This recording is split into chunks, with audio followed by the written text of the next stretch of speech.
देखो देखो कौन आया, देखो देखो कौन आया।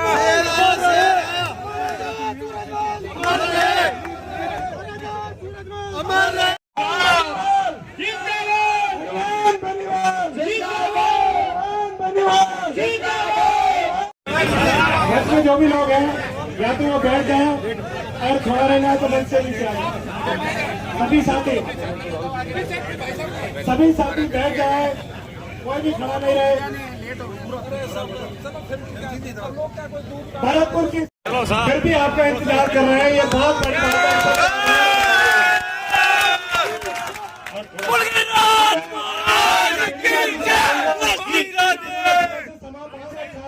एक बार भाई साहब ज्ञान की प्यास बुझा करके रहेंगे।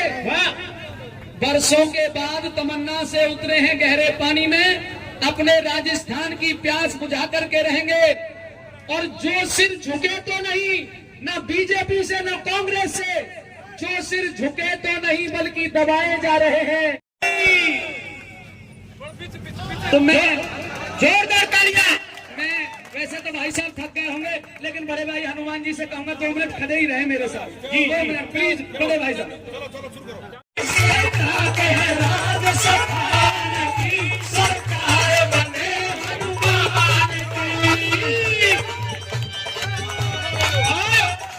इस गीत पर 100 रुपए हमारे बाबूजी देते हैं कि भाई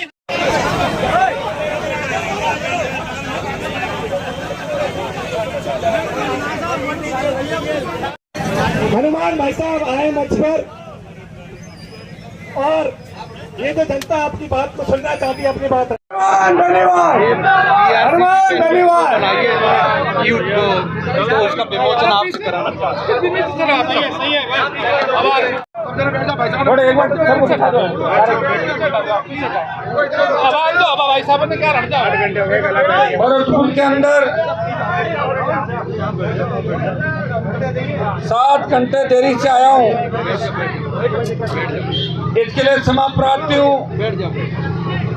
और आपको इतना ही भरोसा दिलाता हूँ कि जिस तरह 25 साल से छात्र राजनीति से लेके विधानसभा और लोकसभा का सफर आपकी सेवा में, सत्ता छोड़ के हमेशा सड़कों पे रहा। और आपने जो 7 घंटे का इंतजार करके आज जो मुझे सम्मान दिया है, भरतपुर जो देश की आन बान और शान है, भरतपुर के महाराजा सूरजमल जी जिनका इतिहास अनूठा है।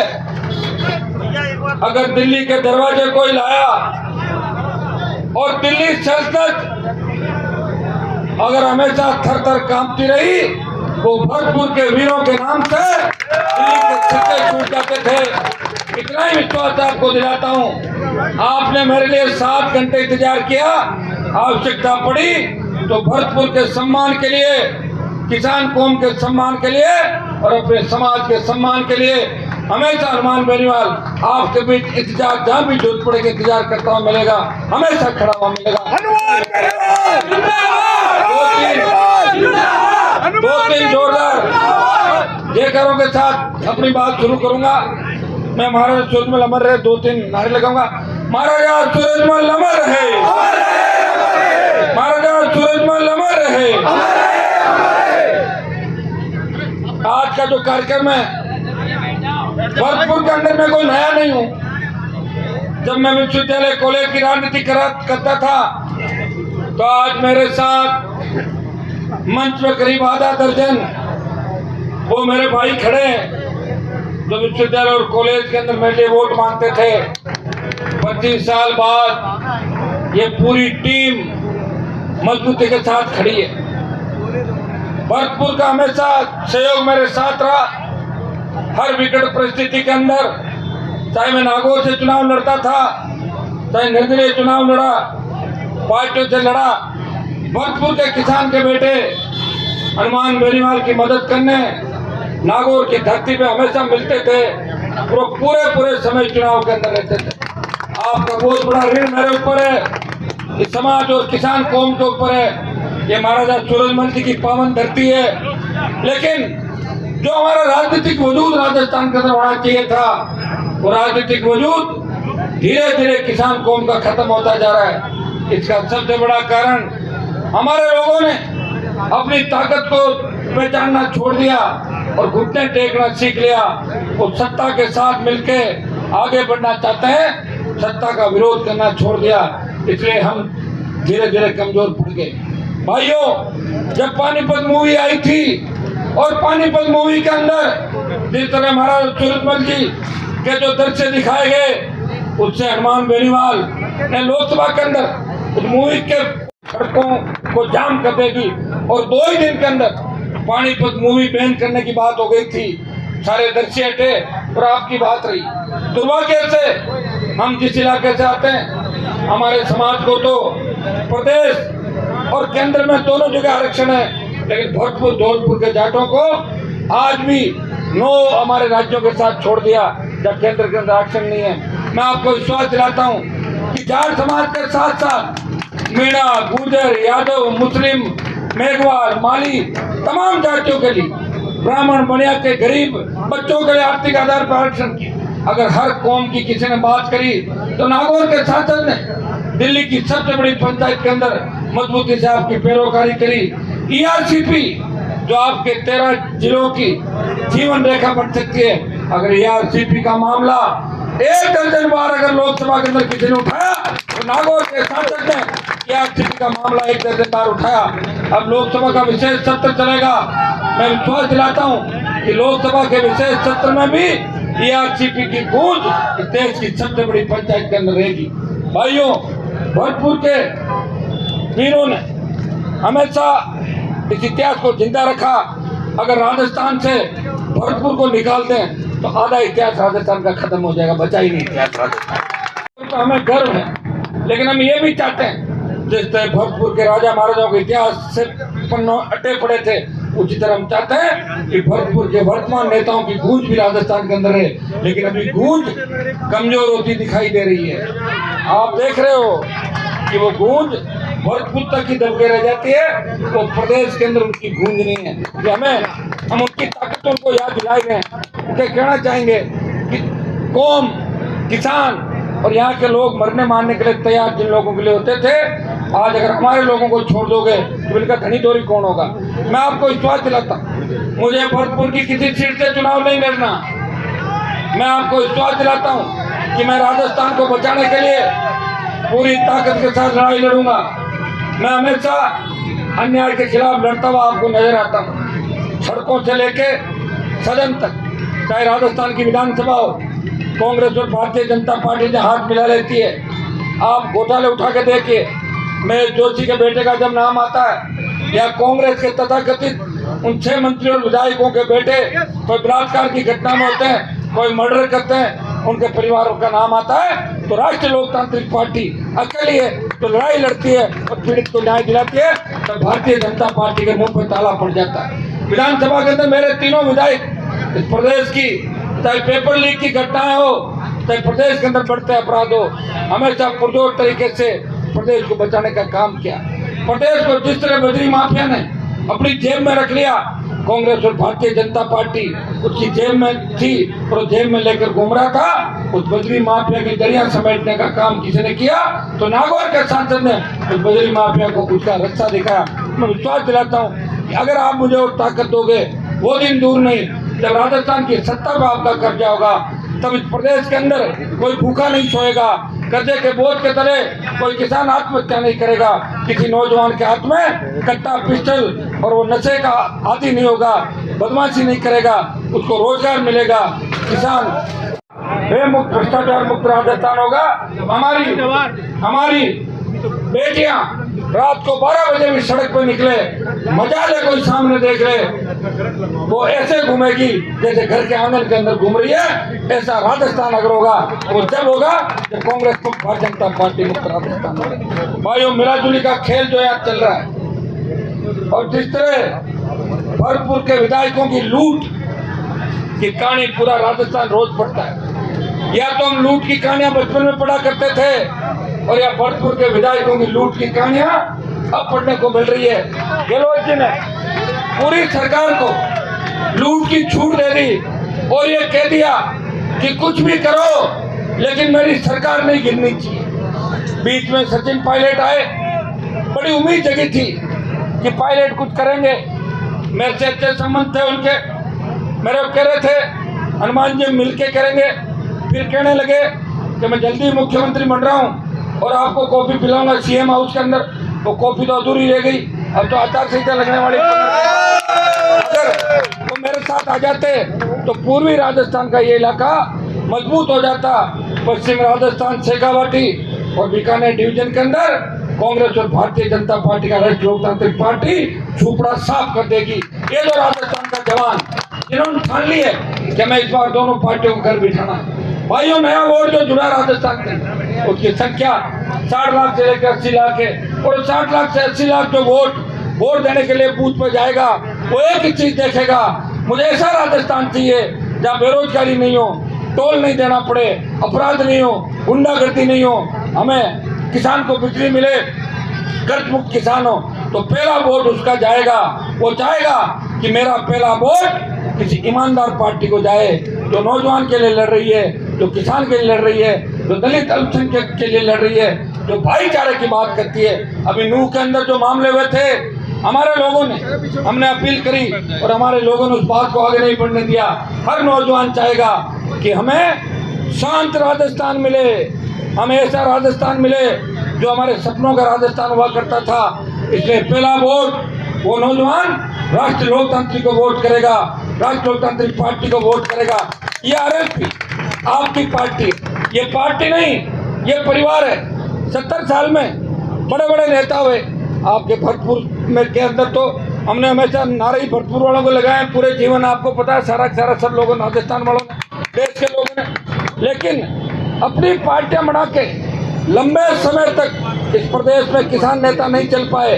कोई, हाँ ये सही है कि लोग लगातार निर्दलीय चुनाव जीतते थे। हमारे राजा मान सिंह जी लंबे समय तक निर्दलीय चुनाव जीतते थे, बहुत बड़ी छवि उनकी थी। लेकिन दुर्भाग्य से राजा मान सिंह जी की हत्या भी कांग्रेस पार्टी ने कराई थी, इस बात को भी आपको भूलना चाहिए। लेकिन कार्य हत्या करने वाले वो भारतीय जनता पार्टी के कार्यकर्ता थे, इस बात को भी आपको याद रखना है। उनके परिवार कहाँ पे थे? भाइयों, अगर हमारे नेता चाहते तो पार्टियां 50 साल पहले बढ़ जाती, लेकिन उन्होंने तो अपने परिवार के अलावा किसी को चाहे नहीं। बेटा, बेटी, भांजा, भांजी, भतीजा, बेटे की बहू, इससे बाहर ही नहीं निकले, तो फिर कहाँ से सेकंड पीढ़ी तैयार होती? ये तो मुझे धन्यवाद दो कि 25 साल आपने मेरा 7 घंटे इंतजार किया। मैंने 25 साल इस प्रदेश को अपने खून पसीने सींचने का प्रयास किया, प्रदेश को नई दिशा दी, नए बच्चों को जोड़ के। जो भरतपुर धौलपुर का बच्चा है वो बाड़मेर और डूंगरपुर से लेकर गंगानगर तक जब यूनिवर्सिटी कॉलेज के अंदर पढ़ते थे तो बच्चे कहते थे ये तो भरतपुर का है, ये सीकर का है, ये नागौर का है, ये वहाँ का है। ये सारी बात मिटा के अगर एक नारे के साथ, गिरिराज महाराज के नारे के साथ, तेजाजी महाराज के नारे के साथ, सूरजमल अमर रहे इस नारे के साथ अगर किसान कौम को एकजुट करने का प्रयास किया, वो नागौर के सांसद ने आप सब भाइयों को साथ लेके, एक साथ लेके और एक दिशा और दशा आपको राजस्थान के अंदर दी। तो ये बड़ा समय आपका है। ये तय है कि हमारी तरफ से तूफान चलेगा और भरतपुर आते आते आप इसको सुनामी बढ़ा दो तो निश्चित रूप से सत्ता प्राप्त कर सकते हैं। भाइयों, पिछली बार भी राष्ट्रीय लोकतांत्रिक पार्टी और नौजवानों के संघर्ष का ही परिणाम था कि कांग्रेस वेंटिलेटर पे चली गई और भाजपा 70-72 पे लटक गई थी पिछली बार। ये आरएलपी के नौजवानों का ही संघर्ष था। हमने बहुत ध्यान रखा पिछली बार। हो सकता है कि मेरी वजह से 1-2 जगह कोई नुकसान भी हो सकता है, लेकिन 40-50 जगह ढंग के लोगों की मदद भी मैंने करी थी, चाहे वो कांग्रेस से था, चाहे बीजेपी से था। मेरी नई पार्टी थी, मैंने कहा मेरी पार्टी कुर्बान हो जाए कोई गम नहीं, लेकिन कोई ये नहीं कह दे कि हनुमान की वजह से किसान कौम को नुकसान हो गया। लेकिन भाइयों, मैं चिंता कितने साल करता रहूंगा? मुझे अब चिंता राजस्थान की करनी है, मुझे आपकी चिंता करनी है। अगर अखबार के अंदर ये छपता है कि भरतपुर के अंदर इस तरह सरेआम गोली मार के हत्या कर दी गई, बाड़मेर के किसी इलाके के अंदर इस तरह किसान की हत्या कर दी, शेखावाटी के किसी इलाके के अंदर कोई गैंगस्टर आता है, किसान की बेटे की हत्या कर देता है। पुलिस कस्टडी के अंदर जिस तरह बदमाशी राजस्थान के अंदर हुई है, एम्बुलेंस और थानों में जिस तरह बलात्कार की घटनाएं हो रही है, कौन संभालेगा इस राजस्थान को? कौन चीख पुकार छोड़ेगा हमारी छोटी बहनों की, माताओं की? इसलिए राष्ट्रीय लोकतांत्रिक पार्टी को आपको मजबूत करना है। ये जो मिलाजुली का खेल है इसे खत्म करना है। मैं 2009 के अंदर जब ये कहता था कि गहलोत वसुंधरा मिले हुए, तब लोग मजाक उड़ाते थे कि हनुमान जी को तो बीजेपी में नहीं लेना, इसलिए ऐसी बातें कर रहे हैं। अब अशोक गहलोत खुद ने ये कहा कि वसुंधरा अगर नहीं होती तो मेरी सरकार नहीं बचती। भाइयों, इस बात का आपको ध्यान रखना है। एक सात संघ के चुनाव जो बंद कराए, इसमें बहुत बड़ी साजिश कमजोर करने की साजिश है। किसान के बेटों को कमजोर करने की साजिश है। ये हमारी सेकंड पीढ़ी छात्र संघ, जिसके माध्यम से मैं बना, 50 नेता राजस्थान में बने, कई प्रदेशों के मुख्यमंत्री छात्र संघों के माध्यम से बने, देश के अंदर कैबिनेट के मंत्री रहे, छात्र संघों के अध्यक्ष, भरतपुर के कॉलेजों के भी कई नेता इस विधानसभा और लोकसभा के अंदर रहे। दुर्भाग्य से छात्र संघों का आंदोलन कांग्रेस और बीजेपी और मिलकर करना चाहते थे, उन्होंने चुप्पी साध ली। और जब बच्चे आमरण अनशन करके, जब बच्चों की स्थितियां बीमार हो गए, हॉस्पिटल में भर्ती हो रहे थे, उन्हें संभालना अगर कोई आया, वो नागौर का सांसद था, उसने कहा आप चिंता नहीं करें, मैं आपके लिए लड़ाई लड़ूंगा। भाइयों, 14 की जो लड़ाई है वो आर पार की लड़ाई है। अगर सरकार झुक गई और आपकी मांगे मान ली तो इतिहास बन जाएगा कि राजस्थान के जवान और छात्रों ने राजस्थान की गूंगी बेरी सरकार को झुकाया। और ये चुनाव जो बंद कराए, ये गहलोत ने बंद कराए, लेकिन बीजेपी की मौन स्वीकृति और टेलीफोन के अंदर बात करके हुआ कि तुम आंदोलन मत करना, मैं चुनाव बंद करा रहा हूँ। ये कोई भारतीय जनता पार्टी का नेता बयान तक नहीं दे रहा है। इस बातों का आपको ध्यान रखना है। नौजवानों, एक ही बात का ध्यान रखना, जब किसान कौम संकट में थी, जब प्रदेश के किसान सड़कों पर थे, देश के किसान सड़कों पर थे, 800 से ज्यादा किसानों ने शहादत दी। मोदी सरकार, जिन्होंने किसानों के खिलाफ तीनों कृषि बिल लेके आई, तब देश के किसानों ने बात करी और मुझे कहा हनुमान जी आप किसान के बेटे हो। मैंने कहा बेटे तो किसान के और भी बहुत सारे हैं यहाँ पे, लेकिन आप अगर सत्ता छोड़ के NH-8 को जाम कर दो तो मोदी झुक सकता है। मैंने NH-8 जाम किया, शाहजहांपुर बॉर्डर, एनडीए की सत्ता छोड़ी और मोदी को झुकाया और तीनों बिल वापस कराए। जब सेना को ठेके पे दे दिया, देश का कोई सांसद नहीं बोला। नागौर के सांसद ने हुंकार भरी, ललकार भरी, लोकसभा के अंदर मामला उठाया और जोधपुर में 2 लाख जवानों की रैली करके प्रधानमंत्री को चेताया हमारे दिल्ली की ओर। पहले अग्निवीर जो जाते थे उनको 25% वापस लेने की लेके और 75% वापस भेजने की बात थी, और अब सरकार डर गई, कह रही है कि 50% को एडजस्ट कर लेंगे और 50 वापस जाएंगे। एक राजधानी का जो घेराव है, अगर ऐसा घेराव अगर दिल्ली का एक आप और कर दोगे चुनाव से पहले, तो मोदी झुक जाएगा और अग्निपथ भी वापस लेना पड़ेगा। मैं आपको बता दूं उसके पीछे क्या राजनीति है। वो हमारे समाजों की जो रेजिमेंट बनी हुई है, चाहे जाट रेजिमेंट हो, रुको भाई एक मिनट, चाहे सिख रेजिमेंट है, गोरखा रेजिमेंट, मद्रास, इनकी रेजिमेंट, जितनी भी रेजिमेंट है, वो रेजिमेंट से चिढ़ते हैं प्रधानमंत्री जी। वो ये कहते हैं कि किसी की तारीफ करो ही मत, सिर्फ मेरी ही तारीफ करो, मोदी सब कुछ है। बॉर्डर पे भी मोदी लड़ रहा है, गीत भी वही गा रहा है, वो कह रहा मैं ही हूँ सब कुछ, गीतकार, संगीतकार, फिल्म प्रोड्यूसर, डायरेक्टर मैं ही हूँ सब कुछ, किसी की तारीफ नहीं हो। इसलिए रेजिमेंट को खत्म करने के लिए अग्निपथ लेके आए, और ये अग्निपथ अगर कामयाब हो गया, भाइयों आपको कोई नहीं पूछेगा। जो नारे लग रहे हैं ना, कोई सिख, कोई जाट, मराठा, कोई गोरखा, कोई मद्रासी, ये गीत भी मोदी बंद करा देगा। इस बात का भी आपको ध्यान रखना है। इसलिए अग्निपथ वापस होना जरूरी है, और हनुमान बेनीवाल पूरी ताकत लगा के अग्निपथ को वापस कराएगा। 14 तारीख को आपको हजारों की तादाद के अंदर भरतपुर से आना है। अब तो भरतपुर के अंदर विश्वविद्यालय हो गया। हमारे ज़माने में तो भरतपुर, अलवर ये राजस्थान विश्वविद्यालय के अंडर में आते थे, लेकिन आज भी भरतपुर के इलाके के ज़्यादातर किसान के बेटे बेटियां राजस्थान यूनिवर्सिटी में एडमिशन लेते हैं। एक दिन 14 तारीख का दिन आपको प्रदेश की सरकार, गूंगी बेरी सरकार को जगाने के लिए, अपने भाइयों को न्याय दिलाने के लिए, हनुमान बेनीवाल को और ताकतवर बनाने के लिए किसान कौम की मजबूती के लिए एक दिन आपको देना है 14 सितंबर विद्याधर स्टेडियम के अंदर इतनी तादाद के अंदर आपको आना है। और जो भरतपुर से जयपुर तक का रोड है उसमें एक ही नारा लगना चाहिए, किसान कौम जवान जवान किसान जिंदाबाद, जवान किसान एकता जिंदाबाद। तो धरती पुत्रों, ये आह्वान करने में आपके बीच आया हूँ। मैं लेट हो गया, इसलिए लेट निकालने के लिए दोबारा जल्दी आपके बीच भरतपुर के अंदर मैं लगातार आपके बीच आता रहूँगा। पहले भी आपने साथ दिया, आगे भी आप साथ देंगे। गूंगी बेरी सरकार को झुकाएंगे और वापस जवानों को जो कमजोर करने का प्रयास कर रहे हैं, छात्र संघों को कुचलने का प्रयास कर रहे हैं, विश्वविद्यालय कॉलेज के अंदर जिस तरह पुलिस एंट्री करके छात्र संघ अध्यक्ष और कुलपतियों पर मुकदमा दर्ज कर गिरफ्तार करके लाती है, इस निकम्मी गूंगी बेरी सरकार को जगा के इस व्यवस्था को भी ठीक करना है। और व्यवस्था को ठीक करने के लिए हमें दोबारा हुंकार भरनी होगी। छात्र अधिकार, युवा हुंकार, युवा छात्र है और छात्र युवा है। बेरोजगारों के जितने भी खाली पद है सरकार के अंदर, वो पद सरकार भरे, युवाओं को रोजगार दे, बेरोजगारी भत्ता दे और छात्र चुनाव की घोषणा करे। ये प्रमुख नारे हमारे रहेंगे। आप सबने मेरा इंतजार किया।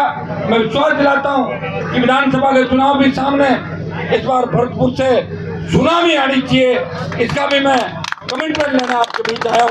मुझे पता है आप मेरा पूरा साथ देंगे। तो एक नारा मैं और लगाऊंगा, बोले गिरिराज महाराज की जय, महाराजा सूरजमल अमर रहे। 14 तारीख की सारी व्यवस्थाएं मंच में मेरे जो भाई खड़े हैं सारे, मनुदेव जी, हमारे नैम सिंह